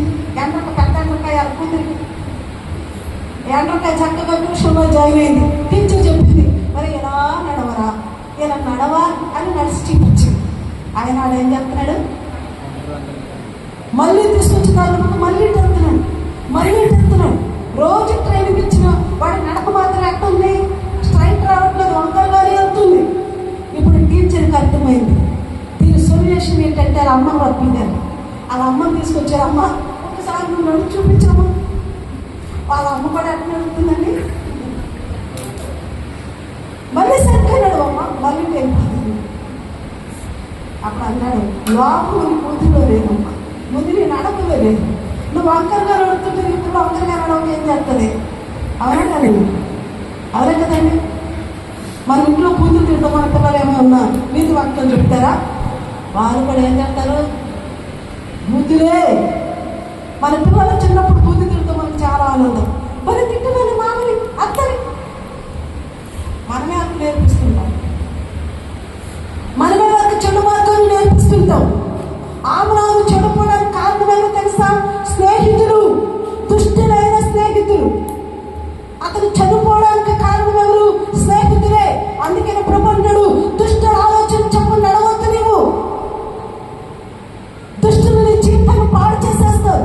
నీ వెళ్ళవలసిన మార్గాన్ని కాకుండా తప్పు మార్గాన్ని నీకు చూపిస్తాను. ఆ మార్కులు అయినాయిరా, ఈ మార్కులు అయినాయిరా, ఒకే వెళ్ళది అవసరం. ఒక్కటే వేసి తాగి విస్కీ బ్రాందీనండి ఏంటి అంటాం కదా, ఎంత గ్లాసు వేసి తాగి ఒక్కటే తాగు. స్టైల్ పార్టీ అలవరుచుకోవడం ఈజీయే, మానేయడం చాలా కష్టం. అలవరుచుకునేటప్పుడు పార్టీని సంతోషంగా అలవరుచుకుంటామేమో, వ్యసనంగా మార్చుకొని దాన్ని విడిపింపబడాలంటే దాంట్లో నాటపడిపోతాం కాబట్టి వదులుకొని రాలి. అందుకని ప్రబంధుడు దుష్టుడు ఆలోచన చెప్పినా నీవు నడవద్దు. అంతేనండి. రెండోది ఏంటి? పాపుల మార్గమున నిలవద్దు.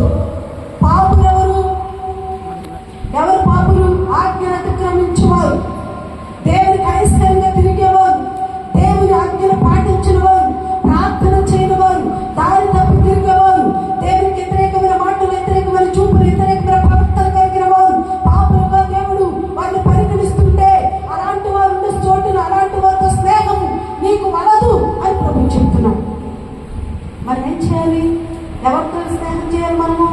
పరిశుద్ధులు. ఎవరితో చేయాలండి? పరిశుద్ధులతో స్నేహం చేసే వారిగా మనము ఉండాలి. దుష్టుల ఆలోచన చెప్పి నడవకూడదు. పాపుల మార్గమున నడవకూడదు అంటే అసలు మనం ఒకరు నిలిచావు స్థిరంగా అక్కడ ఉండకూడదు. పాపంలో పడిపోయావు స్థిరంగా అక్కడ ఉండకూడదు. అబద్ధాల్లో పడిపోయావు స్థిరంగా అక్కడ ఉండకూడదు.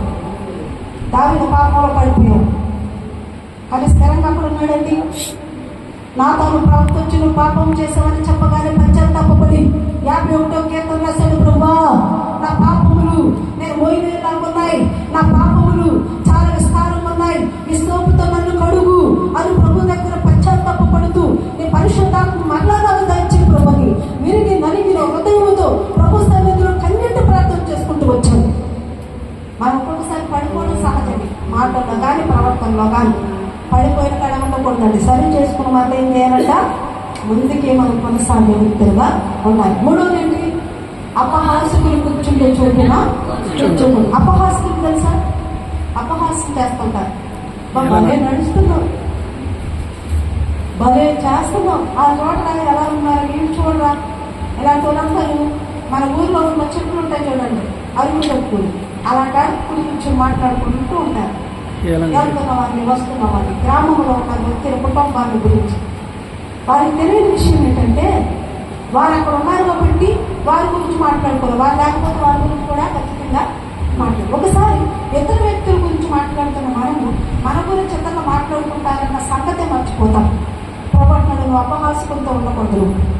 అపహాసకులు కూర్చుని చోటు కూర్చోకూడదు. మనం నడవకూడదు, నిలవకూడదు, కూర్చోకూడదు. మరి ఏం చేయాలి? మనం ఏం చేయాలి? మనం పరుగులు పొందే లోపుగా పరిగెత్తినట్లుగా పరిగెత్తాలి. మీరు ఆత్మీయ జీవితంలో పరిగెత్తే వారు ఉన్నారు కానీ మనం ఎలా ఉండకూడదంటే తాగేలా ఉండకూడదు. దేవుడు చర్చకు వచ్చినప్పుడేమో మనం తాగేలా వస్తామంట, నడకలేక నడవలేక. వెళ్ళిపోయినప్పుడు ఎలా వెళ్తాం? మనం పులిలాగా ఏదో ఉత్తరం చేసి వాళ్ళ ఇంటికాడ ఏదో పెద్ద పని ఉన్నట్టుగా ఏం చేస్తామంటాను మనం? పులిలాగా ఎక్కడో పడుకో, అక్కడో పడుకో, అక్కడో పడుకో. ఏం పాస్టర్గా మేము ఎప్పుడు ప్రార్థన అంటాడా? ఎప్పుడు ప్రార్థన అంటాడండి? నేను ఎంతంతసేపు మేము ఎలా కూర్చోగలం? వారానికి ఒకసారి కూర్చోలేము. మనం ఉదయం నుండి సాయంత్రం పొలంలో రొమ్ము పనిచేస్తున్నా నీవు ఒక 2 గంటలు దేవుని మందిరంలో ఉండలేమా? నీకు ఆయుష్ ఇచ్చిన దేవుని సన్నిధిలో నువ్వు స్తుతించలేవా? నీకు ఆరోగ్యం ఇచ్చిన దేవుని సన్నిధిలో నువ్వు దేవుని ఆరాధించలేవా? నీకు స్టామినా ఏంటో తెలుసా? బూస్టింగ్ ఏంటో తెలుసా? నీకు బూస్ట్ వాటర్ కూడా తాగుతాం కదా మనం బలం కోసం. హార్లిక్స్, నీ హార్లిక్స్ ఏంటో తెలుసా? దేవుని వాక్యమే, ప్రార్థన. పర్వాలేదు అక్క, నాకు శరీరానికి పర్వాలేకపోతే పర్వాలేదు, ఆత్మకి ఏమన్నారు తెలుసా? బలం. ఇప్పుడు ఉండకూడదు. మరి ఏం చేయాలి అంటే దుష్టుల ఆలోచన కొంచెం నడవక, పాపల మార్గం నడవక, అపహాస్యం కూర్చుండగా ఏం చేయాలంటే యెహోవా ధర్మశాస్త్రము దివారాత్రులు ధ్యానించాలి. ఏం చేయాలంటే దేన్ని మన మధ్యన ఒక సహోదరికి ఫోన్ చేసింది. మా చర్చలో విషయం ఎవరి చర్చలో విషయం చెప్తున్నాను. పాషమ్మ మా టీవీ పోయింది, అప్పుడు బిగ్ బాస్ వస్తుంది అనుకుంటా. బిగ్ బాస్లో ఏదో ఇంట్రెస్ట్ క్యారెక్టర్ వచ్చింది, తర్వాత నుంచి ఆ టీవీ పోయింది. ఇప్పుడు బాధ వచ్చేస్తుంది, ఎలా చేయాలి? వాళ్ళు ఏమైంది? రాత్రి అక్కడ ఆగిపోయింది, ఏం జరిగింది? ఫోన్ చేసిందంట నెల్లూరులో ఉన్న వాళ్ళు ఒక తెలిసిన మాకు కరెంట్ పోయింది, రాత్రి ఆడికి సమస్య వచ్చింది కదా, ఏమైంది అని. ఆమె అక్క మా కరెంటు లేదు అక్క, నీకు టీవీ పోయింది, మా కరెంటు పోయింది అని. మేము బాధ అయిపోయింది. దేనికోసం అంటండి? దేనికోసం? ఆమె ధ్యానం దేని మీద ఉంది? Bigg Boss. వాళ్ళు డబ్బుల కోసం వచ్చింది. మనం నిద్ర ఆహారాలు మానేసి వాళ్ళు ఏడుస్తుంటే ఏడవడం, నవ్వుతుంటే నవ్వడం, వాళ్ళు ఫైట్ చేస్తుంటే పప్ప వాళ్ళే కుట్టిండు కదండి. ఫ్యాన్స్ మనం ఎవరికి ఫ్యాన్స్ అవ్వాలి? మనం దేవుడికి ఫ్యాన్స్ అవ్వాలి. మన రోల్ మోడలింగ్ ఎవరంటే దేవుడే, అంతేకాని ఇలా అలివంతలు కాదు, లేకపోతే స్టైల్గా మాట్లాడేవాళ్ళు కాదు. వారికి నువ్వెవరో తెలియదు, కానీ దేవుడికి నువ్వెవరో తెలుసు. నువ్వు ఫాలో అవుతున్నా హీరోలకి హీరోయిన్లకి, వారికి నువ్వెవరో తెలియదు. నీ హీరో ఎవరు తెలుసా? ప్రభు ఆయనకి నువ్వు తెలుసు. నీకు తెలిసిన హీరోని నువ్వు వదులుకొని నీవెవరో తెలియని వ్యక్తిని నువ్వు ధ్యానం చేస్తూ ఉంటావు. కానీ వాక్యం చెప్తుంది దివారాత్రులు ధ్యానం చేయవలసింది ఏంటో తెలుసా? దేవుని వాక్యాన్ని. నువ్వు ఎప్పుడైతే దివారాత్రులు దేవుని వాక్యాన్ని నువ్వు ధ్యానం చేస్తావో తర్వాత వచ్చిన రాయబడింది అతని చేరినంతా సఫలమవడం అంటే సఫలమవడం అంటే ఏంటండి? విఫలమవడం అంటే తెలుసా? సఫలమవడం అంటే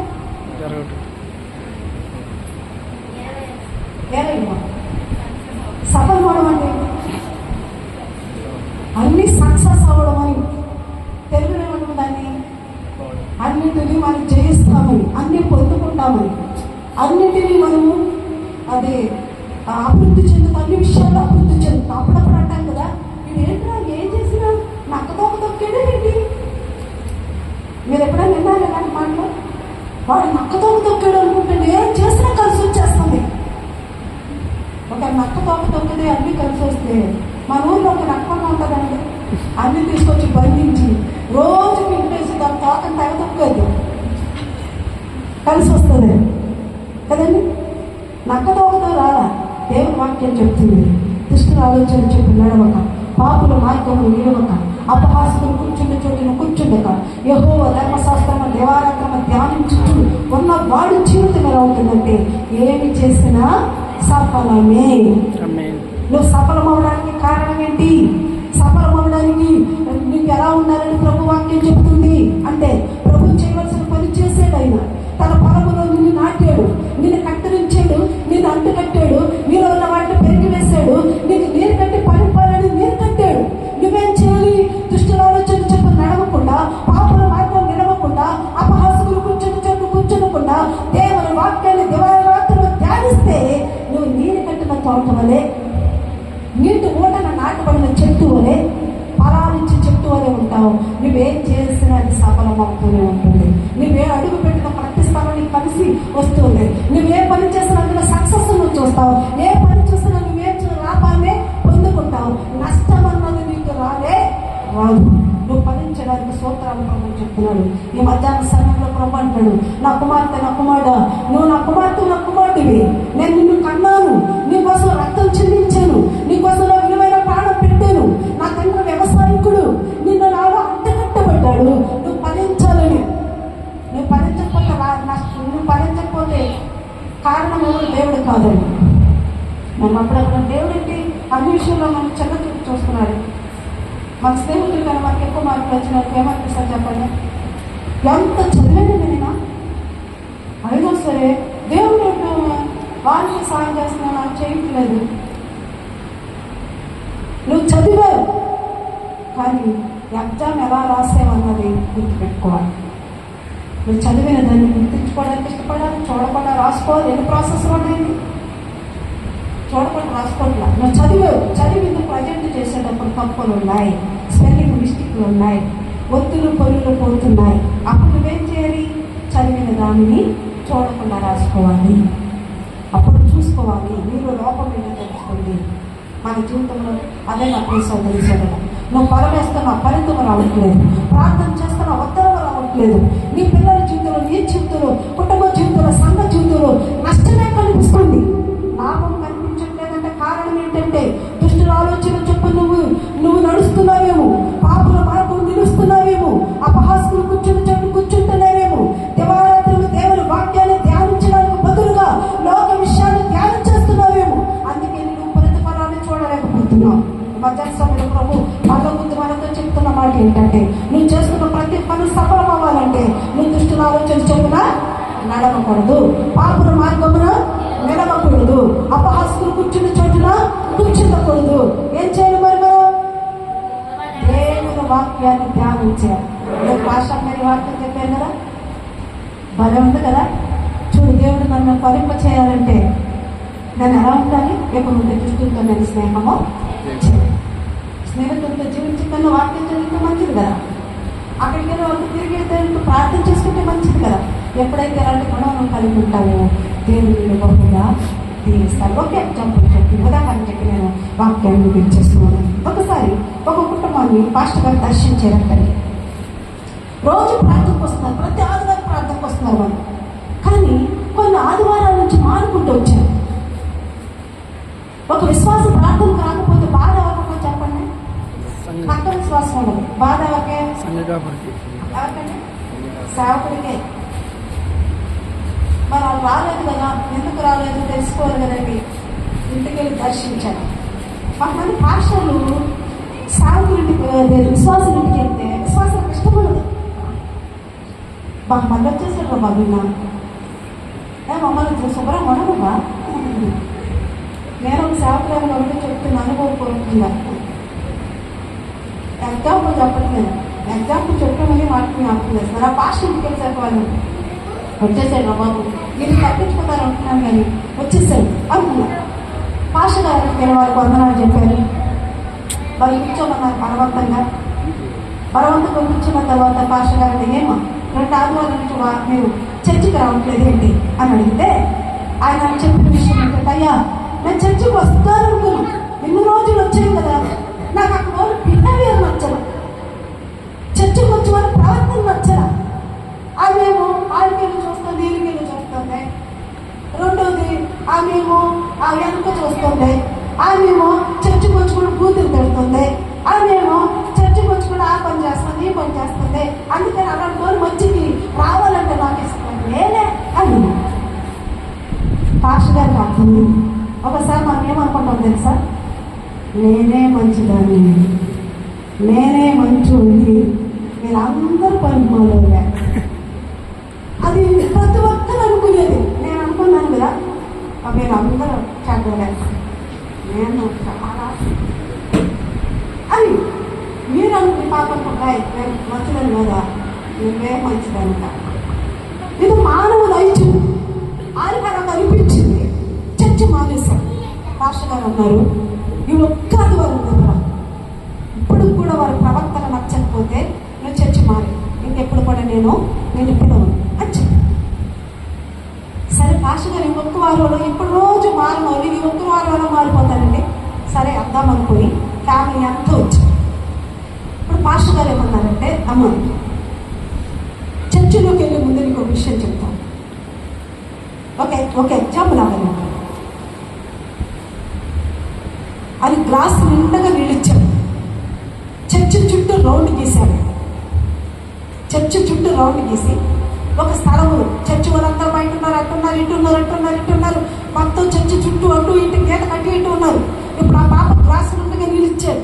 పాస్టర్ గారు చెప్తున్న మాట ఏంటంటే, ఇదిగో ఈ గ్లాసులో నీళ్లు ఒక్క చుక్క కూడా వలకకుండా నువ్వు చర్చి చుట్టూ తిరిగేసి ఖచ్చితంగా మళ్ళీ వచ్చి నాకు ఈ గ్లాసుని ఇచ్చాను. ఇప్పుడు అవి చక్కగా గ్లాస్తో నీళ్ళు తీసుకుంటే ఇలా పట్టుకుని నిండుగా ఉన్నాయి.